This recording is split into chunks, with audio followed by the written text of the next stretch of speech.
सबको very very good morning, good evening है। आज हम लोग सर डायल टेस्ट इंडिकेटर पढ़ने वाले हैं। डायल टेस्ट इंडिकेटर हम लोग सर आज पढ़ने वाले हैं। What is dial test indicator? ठीक है, ध्यान देना। डायल टेस्ट इंडिकेटर की अगर हम बात करें, ये डायल टेस्ट इंडिकेटर है। This one is the dial test indicator. इसका काम क्या है सर? ये रुखड़ेपन को चेक करता है। साइंस की क्लास शुक्रवार से होगी, साइंस की क्लास शुक्रवार से होगी। देखो, कहते हैं ये रुखड़ेपन को चेक करता है। ये है डायल टेस्ट इंडिकेटर। ये एक इंस्ट्रूमेंट है जो चेक करता है, मापता नहीं है। देखिए, जहां जहां रुखड़ापन है वहां वहां डिफ्लेक्शन हो जाता है। ये जो जा रहा है अभी ये सीधा है तो देखो कोई डिफ्लेक्शन नहीं है, लेकिन अगर ये थोड़ा सा रुखड़ा हो जाएगा तब जब जाएगा तो इसे से डिफ्लेक्ट करेगा। डायल टेस्ट इंडिकेटर का काम है, यह एक तुलनात्मक अध्ययन करने वाला यंत्र है। इसे मेजरिंग इंस्ट्रूमेंट ना कहकर कंपेयरिंग इंस्ट्रूमेंट कहते हैं। यह कंपेयर करता है कि कहां पर सतह रुखड़ा है और कहां पर सतह सीधा है। अगर सीधा है तो कोई डिफ्लेक्शन नहीं है, अगर रुखड़ा है तो देखिए यहां पर डिफ्लेक्शन होगा। अब कहते हैं सर ये है dial test indicator. Dial test indicator भी दो टाइप का होता है। एक होता है प्लंजर टाइप। इसका प्रयोग निम्न कार्यों के लिए किया जाता है। जॉब की समतलता की जांच करने के लिए। देखिए, अगर कोई डिफ्लेक्शन नहीं हुआ इसका मतलब ये समतल सतह है। अगर इसी में डिफ्लेक्शन होगा तो कहेंगे समतल सतह नहीं है, यानी जॉब की समतलता को जांच करने के लिए। उसके बाद किसी जॉब की समांतरता को चेक करने के लिए। ये जॉब जो है ये समानांतर है कि नहीं। देखिए, इसमें कोई डिफ्लेक्शन नहीं हो रहा है, इसका मतलब ये पूरा का पूरा वर्कपीस का जो ये वाला सतह है वो कंप्लीट समानांतर है। किसी जॉब का टेपर चेक करने यानी टेढ़ापन चेक करने के लिए भी हम इसका प्रयोग करते हैं। जैसे यहां आप देख लीजिएगा, यहां से यहां लेकर जाएगा, अगर इस पे कोई डिफ्लेक्शन नहीं हुआ इसका मतलब ये सीधा है, और अगर यहां पर डिफ्लेक्शन हो गया इसका मतलब ये टेढ़ा है। सिलिंड्रिकल जॉब की ओवेलिटी, जैसे ये सिलिंड्रिकल वर्कपीस है, इसकी ओवेलिटी चेक करने के लिए। ओवेलिटी मतलब होता है सर उभरापन। अगर यहां से डायल टेस्ट इंडिकेटर ऐसे लेके जाएंगे, अगर कोई डिफ्लेक्शन यहां आने के बाद इसमें डिफ्लेक्शन हो जाएगा क्योंकि प्लंजर नीचे जाएगा। ये जो प्लंजर लगा हुआ है, यहां जो प्लंजर सर लगा हुआ है, यहां जो प्लंजर लगा हुआ है, ये प्लंजर है, ये वाला, दिस वन। ये प्लंजर अगर ऊपर जाएगा तभी इसमें डिफ्लेक्शन होगा, अगर प्लंजर नहीं जाएगा ऊपर तो डिफ्लेक्शन नहीं होगा। कहते हैं हेड स्टॉक तथा टेल स्टॉक का अलाइनमेंट चेक करने के लिए। देखिए, यहां पर ये हेड स्टॉक है लेद मशीन का, इधर टेल स्टॉक लगाते हैं। इसका अलाइनमेंट मतलब सीधापन चेक करने के लिए यूज करते हैं। किसी शाफ्ट की कंसेंट्रिसिटी मतलब संकेंद्रीयता, एक ही जगह केंद्र है कि नहीं उसको चेक करने के लिए। साइन बार का टेपर एंगल निकालेंगे। ये है साइन बार, आगे हमको पढ़ना है साइन बार। इसका टेपर एंगल निकालने के लिए हम इसका प्रयोग करते हैं। वर्नियर कैलिपर का रेंज 1 सेंटीमीटर से 10 सेंटीमीटर तक, ये आपको याद रखना होगा। और ये दो प्रकार के होते हैं, एक होता है प्लंजर टाइप, एक होता है लीवर टाइप। ये जो डायल टेस्ट इंडिकेटर होता है ये दो टाइप का होता है, एक होता है प्लंजर टाइप और एक होता है लीवर टाइप। तो आपके सामने है सर प्लंजर टाइप, ये है, इसमें ये प्लंजर है, यही सर वर्कपीस पर ऐसे जाता है, ये आपका प्लंजर है। This one is a plunger one. ये आपका माउंटिंग स्टेन कहते हैं इसको। ये डायलर है, और डायलर में देखो ये क्लॉकवाइज होता है, 0, 10, 20, 30, 40 ऐसे क्लॉकवाइज होता है।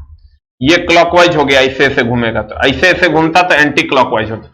इसमें जो ग्रेजुएशनें कटी हुई होती है वो क्लॉकवाइज होता है। ये जो प्लंजर है ये रैक एंड पिनियन की सहायता से चलता है। Plunger type dial test indicator आपके सामने है। ये कैसे चलता है? कहता है इसमें प्लंजर की थोड़ी सी चाल, ये जो प्लंजर यहां लगा हुआ होता है इसमें अगर थोड़ा सा आप अप करिएगा तो यहां डिफ्लेक्शन हो जाएगा। किसकी सहायता से? ये रैक एंड पिनियन की सहायता से। ये रैक है और ये पिनियन है, इसी की सहायता से ये इंडिकेट करता है। कहता है इसमें प्लंजर की थोड़ी सी चाल को गियर ट्रेन, यानी ये जो गियर ट्रेन लगा हुआ है, गियर ट्रेन के द्वारा रोटरी मोशन में बदलकर मैग्नीफाई करके डायलर पर दर्शाया जाता है। ये प्लंजर जब यहां से अप डाउन होगा, ये गियर ट्रेन के द्वारा अप ऐसे ऐसे घूमेगा और घूमने के बाद सर ये इंडिकेटर पर आपको दिखाई देगा। उसके बाद है आपका प्लंजर का लीनियर मोशन, यानी ये जो प्लंजर है आपका ये जो प्लंजर है इसका जो लीनियर मोशन होगा, अप डाउन का जो मोशन होगा या रेसिप्रोकेटिंग मोशन को रोटरी मोशन में बदलने के लिए हम लोग गियर ट्रेन का उपयोग करते हैं। ये जो अप डाउन करेगा प्लंजर, उसके लीनियर मोशन को रोटरी मोशन में बदलने के लिए हम लोग गियर ट्रेन का उपयोग करते हैं। कहता है प्लंजर की लीनियर मोशन को पॉइंटर के रोटरी मोशन में बदलने के लिए रैक एंड पिनियन का प्रयोग, ये जो रैक एंड पिनियन है इसका हम लोग प्रयोग करते हैं। उसके बाद आते हैं डायल टेस्ट इंडिकेटर की ग्रेजुएशन ने क्लॉकवाइज डायरेक्शन में। देखो ये 10 0 ग्रेजुएशन मतलब खांचा 0 10 20 30 40 50 60 70 80 90 ये सर किस में कटी होती है? क्लॉकवाइज डायरेक्शन में कटी होती है। इसका जो अल्पतमांक होता है 0.01 mm होता है, क्योंकि डायल टेस्ट इंडिकेटर एक प्रकार का यंत्र है जो तुलना करता है। उसके बाद है lever type dial test indicator. Lever type dial test indicator में ये इसको हम सर प्लंजर नहीं बोल के इसको हम स्टाइलस बोलते हैं। इसको प्लंजर नहीं बोल के इसको क्या बोलते हैं? स्टाइलस। कहते हैं lever type dial test indicator में स्टाइलस को दी गई चाल एक लीवर के द्वारा स्क्रॉल करके बढ़ाकर दिखाया जाता है। ये जो लीवर है, ये जो स्टाइलस है, इसकी चाल को यहां पर दिखाया जाता है। कहता है यह स्क्रॉल इसे डायल पर इंडिकेटर के द्वारा प्रदर्शित करता है। उसके बाद है आपका साइन बार। ये है आपका साइन बार। साइन बार में सर ये आयताकार आकार का ये स्लॉट है, इसमें बहुत सारे छेद होते हैं जिस पर देकर वर्कपीस को बांध दिया जाता है। ये वर्कपीस है हमारा, ये वर्कपीस है। वर्कपीस पर देकर इसको बांध दिया जाता है। इसमें डायल गेज का भी प्रयोग किया जाता है। यह साइन बार आयताकार आकार का एक टुकड़ा होता है। साइन बार की लंबाई दोनों गोलकों के केंद्रकों के बीच की दूरी, ये गोलक है, ये गोलक है और ये गोलक है, दोनों गोलकों के केंद्र के बीच की दूरी जो होता है वही साइन बार की लंबाई होती है। इसका काम क्या है? ये जो वर्कपीस है इसके टेपर को चेक करना। किस विधि द्वारा? त्रिकोणीय विधि, त्रिकोणमिति के विधि द्वारा। ये एंगल थीटा है, यहां से यहां तक ये बेस हो जाता है, ये हाइट हो जाता है। ये त्रिकोणमिति के सिद्धांत पर कार्य करता है। किसके सिद्धांत पर कार्य करता है? त्रिकोणमिति के सिद्धांत पर। क्या करता है? टेपर ज्ञात करता है। और दोनों रोलर, इसकी लंबाई दोनों रोलरों के बीच की लंबाई के द्वारा मापा जाता है। अब देखो, कहता है साइन बार स्टील का बना हुआ एक आयताकार ब्लॉक है। देखो ये आयताकार ब्लॉक है, यही है साइन बार। ये तो वर्कपीस हो गया जिसमें दोनों सिरों पर रोलर फिट होते हैं। यहां भी एक रोलर फिट होता है और यहां भी एक रोलर फिट होता है। इसका प्रयोग किसी जॉब का टेपर ज्ञात करने के लिए किया जाता है। ये जो वर्कपीस है इसका टेपर ज्ञात करने के लिए हम लोग इसका प्रयोग करते हैं। टेपर ज्ञात करने के लिए इसके साथ स्लिप गेज तथा डायल टेस्ट इंडिकेटर का प्रयोग करते हैं। यहां पर देखिएगा आप, टेपर ज्ञात करने के लिए यहां पर स्लिप गेज या डायल टेस्ट इंडिकेटर का प्रयोग करते हैं। तथा साइन बार का साइज दोनों रोलरों के केंद्रों के बीच की दूरी से दिया जाता है। ये दो रोलर है, इसके केंद्रों के बीच की दूरी से साइन बार का साइज लिया जाता है। ये पूछा है बहुत बार।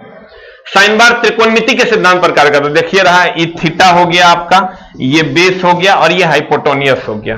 तो साइन बार त्रिकोणमिति के सिद्धांत पर कार्य करता है। साइन बार में बने छिद्र, ये जो छिद्र होता है इसका काम है सर वर्कपीस को ऐसे करके तार देके क्लैंप करना। क्लैंप करना मतलब बांधना। साइन बार में बने छिद्र जॉब को क्लैंप करने के काम आते हैं। साइन बार की परिशुद्धता 0.0001 प्रति इंच होती है। अब आते हैं सर शून्य त्रुटि पर। शून्य त्रुटि क्या है? देखो, जब इसका एनविल, ये एनविल है और ये स्पिंडल है, ये दोनों आपस में मिल जाएगा और मिल जाएगा तो डेटम लाइन थिंबल के जीरो से अगर मैच कर गया तो जीरो एरर नहीं है और नहीं तो जीरो एरर है। ध्यान देना, साइन बार का क्वेश्चन बहुत बार पूछा है। सही है विजय जी। देखिए, अगर ये दोनों को आपस में आप सटा दिए, इसके एनविल और स्पिंडल को, और तब अगर ऐसा सिचुएशन आ गया कि इसका जो डेटम लाइन है और थिंबल का जो जीरो है वो दोनों आपस में मिल गया, तो हम कह देंगे कोई जीरो एरर नहीं है। अगर ये जीरो भाग गया उधर, देखो ये जीरो जीरो से नहीं मिला है, तो जीरो जीरो से नहीं मिला तो आगे भाग गया, आगे भाग गया तो इसको हम पॉजिटिव एरर कहेंगे, पॉजिटिव जीरो एरर कहेंगे। और ये 0 यहां है, ये 0 पीछे रह गया तो इसको हम निगेटिव एरर कहेंगे। आगे चला गया हमसे, ध्यान देना। एक होता है माइक्रोमीटर के शून्य त्रुटि ज्ञात करने के लिए उसके स्थिर एनविल से स्पिंडल को मिलाकर देखा जाता है। ये स्थिर एनविल है और स्पिंडल दोनों को आपस में मिलाकर देखा जाता है। यदि थिम्बल पर बना शून्य का निशान डेटम लाइन पर बने शून्य के पास डेटम लाइन से मिलता है, ये जो थिम्बल पर बना शून्य का निशान है, ये जो थिम्बल पर बना शून्य का निशान है, ये थिम्बल है और ये स्लीव है। अगर ये दोनों आपस में मिल जाता है तो हम कहेंगे कोई जीरो एरर नहीं है। इसमें देखो ये 0 यहां है, ये 0 यहां है, इसमें देखो ये 0 यहां है, ये 0 यहां, इसमें आगे चल गया, इसमें पीछे रह गया। यदि थिम्बल पर बना शून्य के निशान डेटम लाइन पर बने शून्य के डेटम लाइन से मिल जाता है तो शून्य त्रुटि नहीं है, अन्यथा त्रुटि है। अब अगर त्रुटि है तो त्रुटि दो प्रकार का, एक धनात्मक और एक ऋणात्मक। अब देखिए धनात्मक शून्य त्रुटि क्या होगा, यदि थिम्बल का शून्य डेटम लाइन से पीछे रह जाता है। अगर हमसे कोई पीछे है तो पॉजिटिव है, हमसे कोई आगे निकल गया तो निगेटिव है। एक लाइन का बात है सर, अगर हमसे कोई पीछे है तो पॉजिटिव है और अगर हमसे कोई आगे निकल गया तो निगेटिव हो गया। तो कहेंगे शून्य त्रुटि में अगर जीरो एरर, ध्यान दीजिएगा, पॉजिटिव जीरो एरर जब आप देखिएगा तो ये पीछे रह गया, ये 0 यहां है डेटम लाइन का और ये यहां थिम्बल का, तो ये पीछे रह गया, ये हो गया पॉजिटिव जीरो एरर। और यहां पर देखिए इस 0 से ये आगे निकल गया तो ये निगेटिव जीरो एरर हो गया। अगर पॉजिटिव है तो ली गई माप से, अगर मान लो कोई हमसे पॉजिटिव हो गया तो उसको न्यूट्रल करने के लिए घटा देंगे, और कोई निगेटिव है तो उसको न्यूट्रल करने के लिए जोड़ देंगे। तो कहते हैं धनात्मक त्रुटि, यदि थिम्बल का शून्य डेटम लाइन के से पीछे रह जाता है तो यह त्रुटि धनात्मक त्रुटि कहलाती है। इसको अंत में जॉब की ली गई माप में से घटाया जाता है, घटाया जाता है मतलब कम कर दिया जाता है। फिर आओगे इधर, कहते ऋणात्मक त्रुटि, यदि थिम्बल का शून्य स्लीप पर बने डेटम लाइन से आगे निकल जाता है तो ऋणात्मक त्रुटि कहलाता है। आगे निकल जाएगा तब इसको अंत में जॉब की ली गई माप में जोड़ दिया जाता है। निगेटिव अगर होगा तो उसको न्यूट्रल करने के लिए जोड़ देंगे, आप पॉजिटिव हो जाएगा मतलब आगे निकल जाएगा तो उसको न्यूट्रल करने के लिए घटा देंगे। यही है सर जीरो एरर। और अगर दोनों एक साथ मिल गया तो कोई जीरो एरर नहीं है। अब जीरो रीडिंग क्या है, मान लेते हैं सर कि आप स्टार्ट करते हैं 50 से 70 नाप लेते हैं mm, तो टोटल लंबाई हो जाएगा 20 mm। अगर आप 50 से 70 mm नाप लेते हैं तो टोटल लंबाई कितना हो जाएगा 20 mm। तो जीरो आप किसको माने हैं, 50 को माने हैं, तब तो यहां से 20 ले लिए हैं। अगर मान लो यहां 20 mm है और यहां से आप 24 mm नाप लिए तो आप टोटल नापे 4 mm, टोटल नापे आप 4 mm। 4 mm अगर नापे तो जीरो क्या हुआ 20 हुआ, क्योंकि 20 से शुरू, जहां से शुरू करते हैं उसी को जीरो या रेफरेंस मानते हैं। तो वही बात सर यहां कह रहा है, जीरो रीडिंग का अभिप्राय किसी रेंज की शुरुआती माप से होता है, अर्थात जहां से रीडिंग की शुरुआत होती है। जैसे 50 से 75 हुआ तो जीरो रीडिंग क्या हुआ 50 mm वाले आउटसाइड माइक्रोमीटर की जीरो रीडिंग 50 mm होगी। अब कहता है डेप्थ माइक्रोमीटर का लिस्ट काउंट। अब यहां से सर एक बार फिर हम रिवीजन करते हैं, तब चलेंगे सर क्वेश्चन की दुनिया में, तो आपको सर समझ में भी आएगा और अब बना भी पाओगे।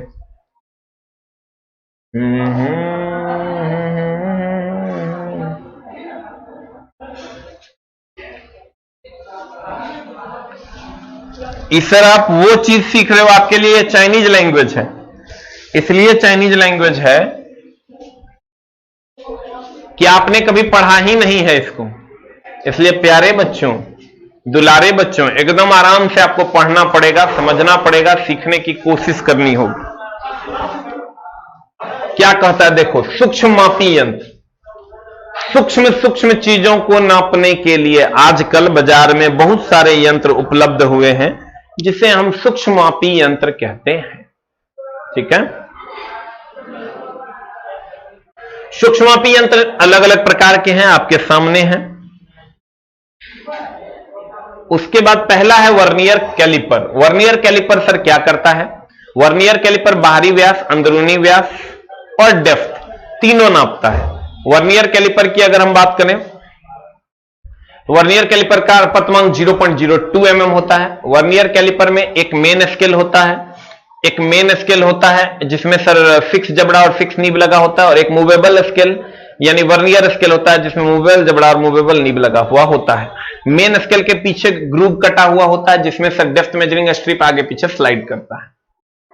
इसका अल्पतमांक निकालोगे तो 0.02 mm होता है। वैसे फॉर्मूला है वर्नियर स्केल पर एक मेन स्केल पर एक भाग का मान बटा वर्नियर स्केल पर कुल भागों की संख्या, या मेन स्केल पर एक भाग का मान माइनस वर्नियर स्केल पर एक भाग का मान। यह फॉर्मूला होता है सर वर्नियर कैलिपर का।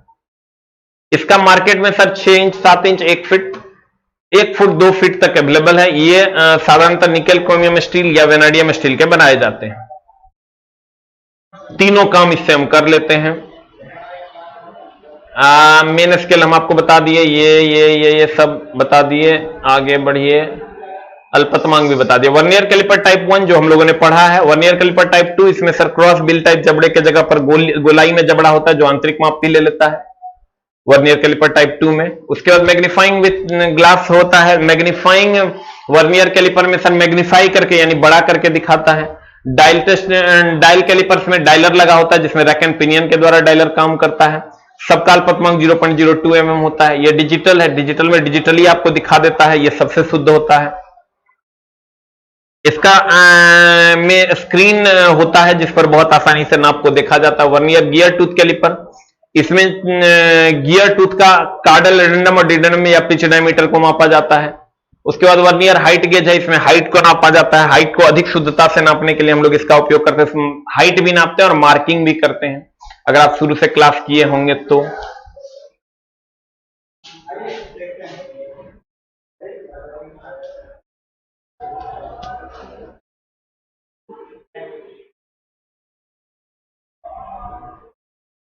आगे बढ़ते हैं। ये हो गया वर्नियर हाइट गेज। इसकी ग्रेजुएशन बीम पर कटी हुई होती है। इसी के हाइट से यही बीम है और बीमे के हाइट से सर इसकी ऊंचाई ज्ञात की जाती है।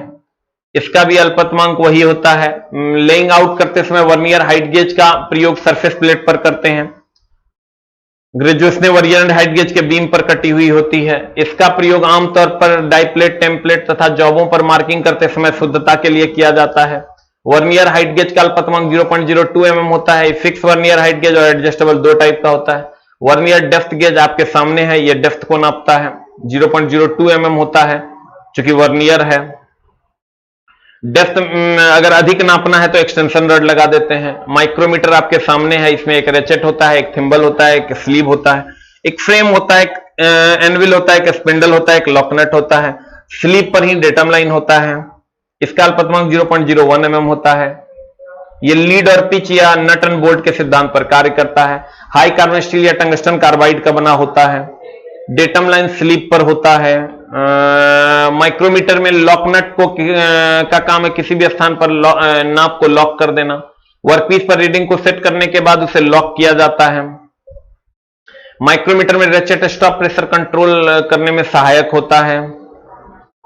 ब्रिटिश माइक्रोमीटर का अल्पतमांक 0.001 इंच और मीट्रिक माइक्रोमीटर का 0.001 mm होता है। आंख से देखी हुई त्रुटि को पैरेलल एरर कहते हैं। माइक्रोमीटर के प्रकार outside, inside, depth, screw, digital. Outside micrometer आपके सामने है जो अभी हम लोगों ने पढ़ा है। इसका जॉब के बाहरी माप के लिए आउटसाइड माइक्रोमीटर द्वारा अधिक से अधिक 1 mm नाप सकते हैं। मीट्रिक आउटसाइड माइक्रोमीटर के स्लीप पर बने सबसे छोटे डिवीजन का मान 0.50 होता है। डिजिटल आउटसाइड माइक्रोमीटर और कॉम्बी माइक्रोमीटर का अल्पतमांक 0.001 mm होता है। मीट्रिक आउटसाइड माइक्रोमीटर के थिम्बल पर बने एक डिवीजन का मान 0.01 mm होता है।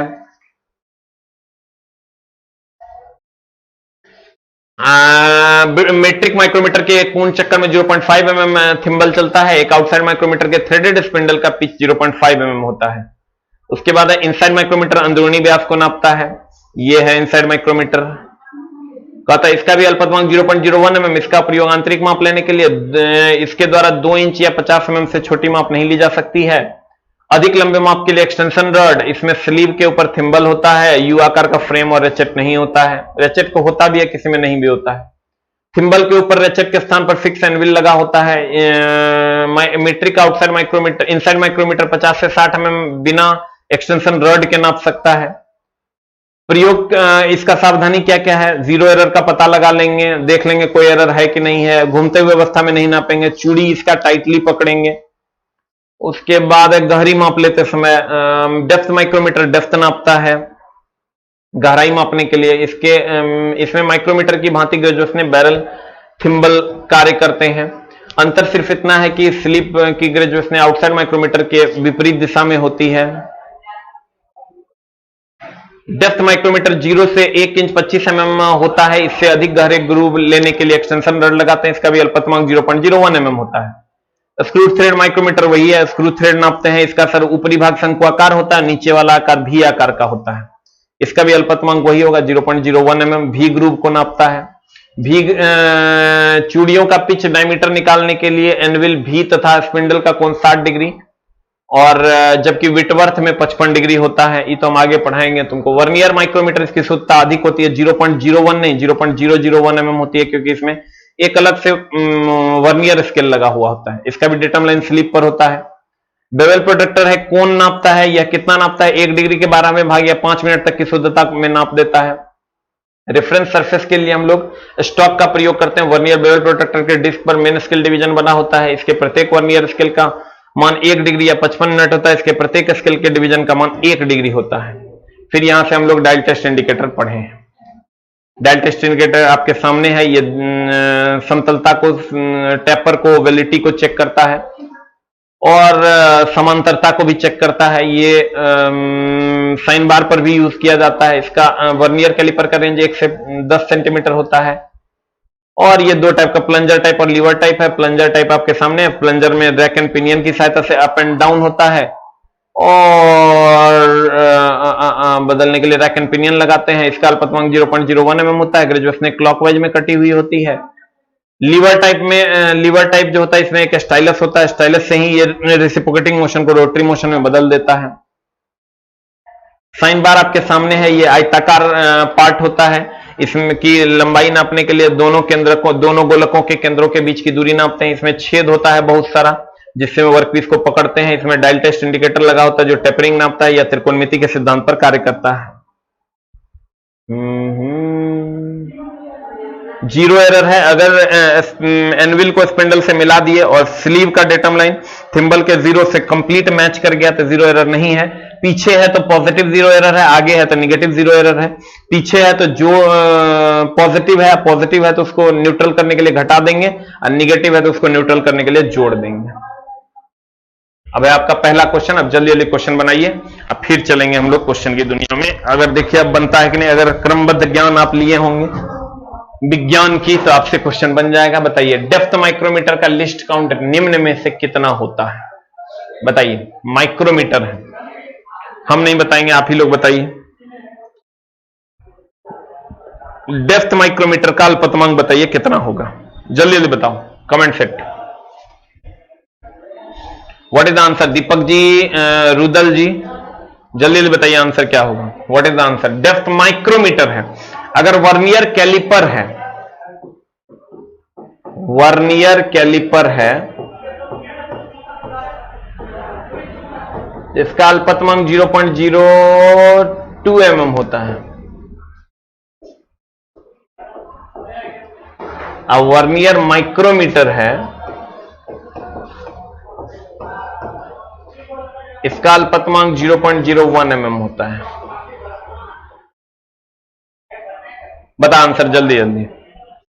ए की बी के सी कैसे हो जाएगा रे? अरे दानवो, सी रुदल, सी कैसे हो जाएगा रे? डेप्थ माइक्रोमीटर का अल्पतमांक 0.01 mm होता है। अगला क्वेश्चन, निम्न में से किस माइक्रोमीटर का प्रयोग करके किसी ब्लाइंड होल, स्लॉट, स्टेप आदि की गहराई माप चेक करते हैं? बता, गहराई नापना है तो डेप्थ माइक्रोमीटर का प्रयोग कर लो। C number is the answer.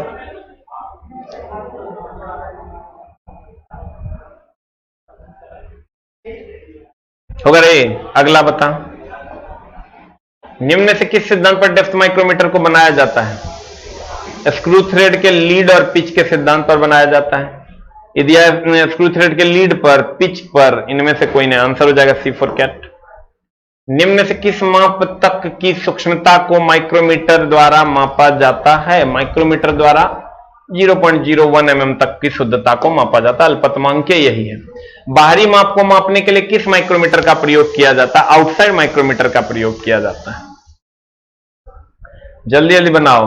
5 number. Very good Mukesh Paswan ji, Kundan Raj ji, Sujit ji, बड़ा पेशेंस का काम है। चला पढ़ाई है, पिछवाड़ा ढीला हो जाएगा पढ़ते पढ़ते, इसलिए पेशेंस फुल्ली पढ़ना होगा, ना तो मामला टाइट हो जाएगा। किसी माइक्रोमीटर की प्रारंभिक रीडिंग क्या कहलाती है? Zero reading. एकदम रेगुलरली क्लास करेगा। हम कभी कभार इरेगुलर भी हो जाए, तू इरेगुलर होगा तो मामला गड़बड़ा जाएगा। किस माइक्रोमीटर का प्रयोग अंदरूनी मापों को मापने के लिए किया जाता है? इनसाइड माइक्रोमीटर का। इनसाइड मतलब ऐसे भी अंदर होता है। निम्न से कौन सी सावधानी इनसाइड माइक्रोमीटर का प्रयोग करते समय लेनी चाहिए? रीडिंग लेते समय माइक्रोमीटर का शून्य त्रुटि चेक कर लो। माइक्रोमीटर को कटिंग टूल्स के साथ मिलाकर नहीं रखना चाहिए। माइक्रोमीटर का प्रयोग कभी भी घूमते हुए जॉब पर नहीं करना चाहिए। आंसर हो जाएगा प्रयुक्त सभी। मीट्रिक वर्नियर आउटसाइड माइक्रोमीटर का लिस्ट काउंट क्या होता है? वर्नियर आउटसाइड, जब ये वर्नियर लग गया तो एगो जीरो बढ़ जाएगा, 0.001 mm हो जाएगा। A for Apple. तेरे बिना जिंदगी से कोई सिकवा तो नहीं। अगला का आंसर बताओ। निम्न में से वर्नियर डेप्थ गेज का, जब ये वर्नियर लग गया तो 0.02 mm। सिकवा नहीं। निम्न में से वर्नियर हाइट गेज का प्रकार है फिक्स टाइप और एडजस्टेबल, दोनों, उपर्युक्त दोनों। निम्न में से किस उपकरण का प्रयोग गहराई की मापों की सूक्ष्मता मापने के लिए किया जाता है? Depth micrometer. 12 का ए। डेप्थ का उपयोग गहराई नापने के लिए। किसी कोण के 1 डिग्री से अधिक सूक्ष्मता को चेक करने के लिए किस उपकरण का उपयोग किया जाता है? वर्नियर बेवल प्रोटेक्टर का उपयोग। 1 डिग्री या 1 के 12वें भाग।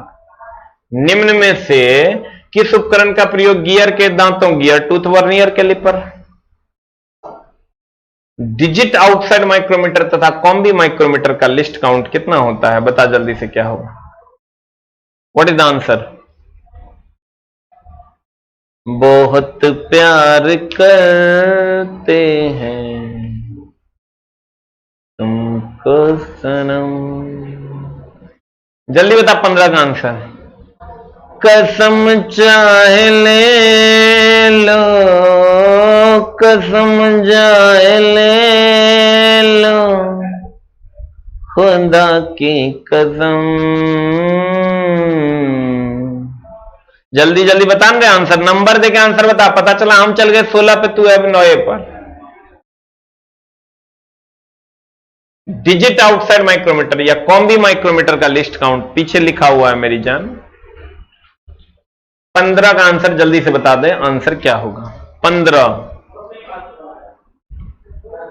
अरे वाह वाह ये मजबूरी, हाँ मौसम और ये दूरी, कोई मारे ए कोई मारे डी, हम की मारे रे बाबा। डिजिट आउटसाइड माइक्रोमीटर या कॉम्बी माइक्रोमीटर का अल्पतमांक पीछे लिखाया हुआ देखो, तुम लोग पढ़ता नहीं ना है। डिजिट आउटसाइड माइक्रोमीटर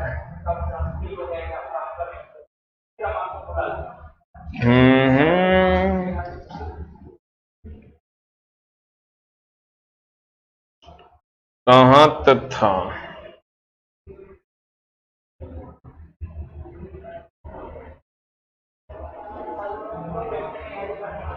देखो लिखा है डिजिट आउटसाइड माइक्रोमीटर या कॉम्बी माइक्रोमीटर का अल्पतमांक 0.001 mm होता है। बाकी सब माइक्रोमीटर का एक दूगो 0 एगो 1 होता है, एगो 0 एगो 1 होता है।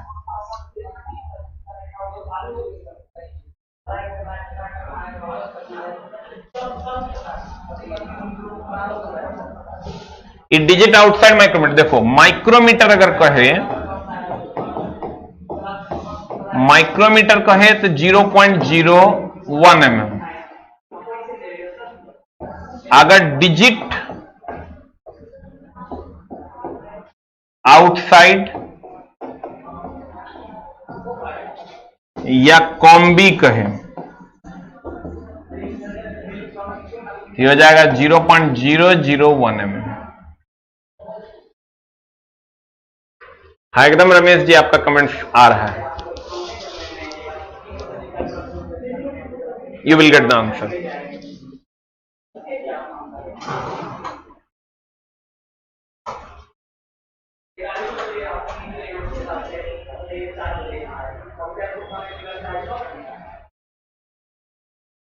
अगला प्रश्न, निम्न में से किसके द्वारा वर्नियर हाइट गेज का साइज निर्दिष्ट किया जाता है बीम की ऊंचाई से?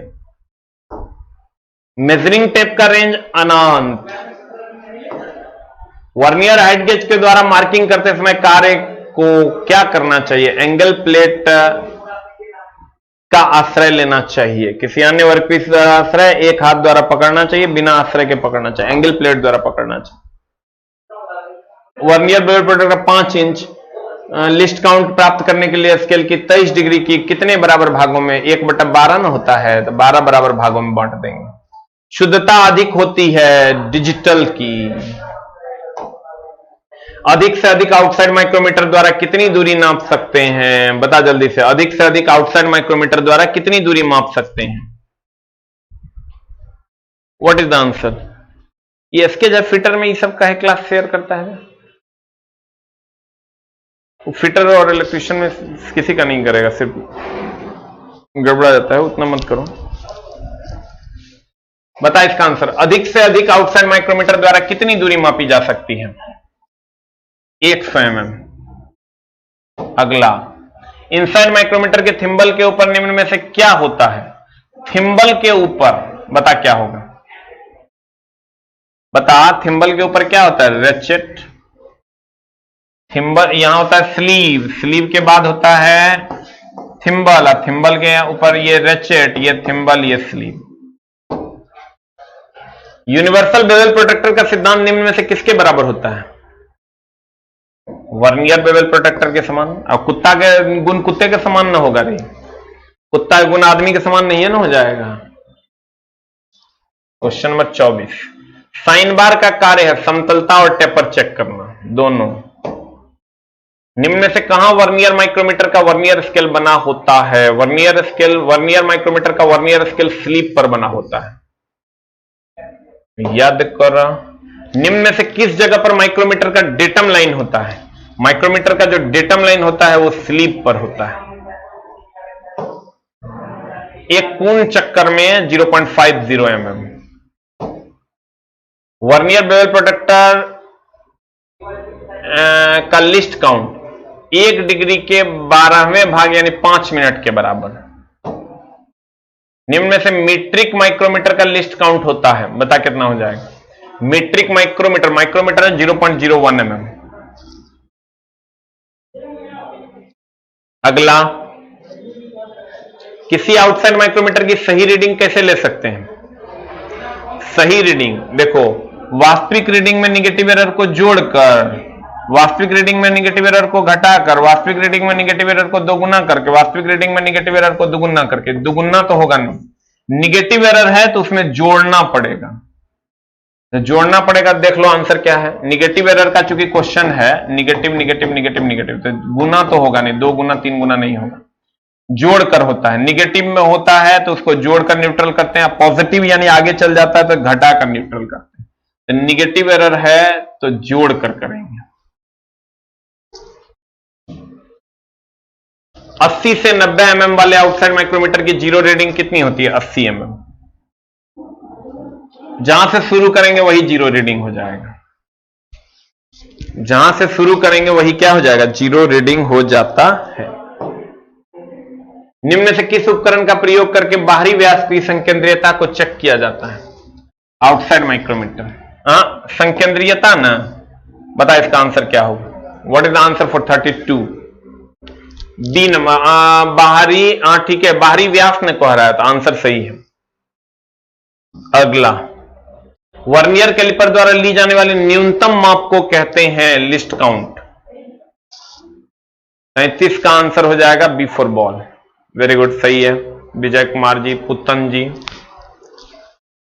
आज की कार्रवाई को हम लोग यहीं तक रखेंगे, 33 तक। 33 के बाद हम लोग अगले दिन क्वेश्चन डिस्कशन फाइनल करेंगे और नया चैप्टर स्टार्ट करेंगे।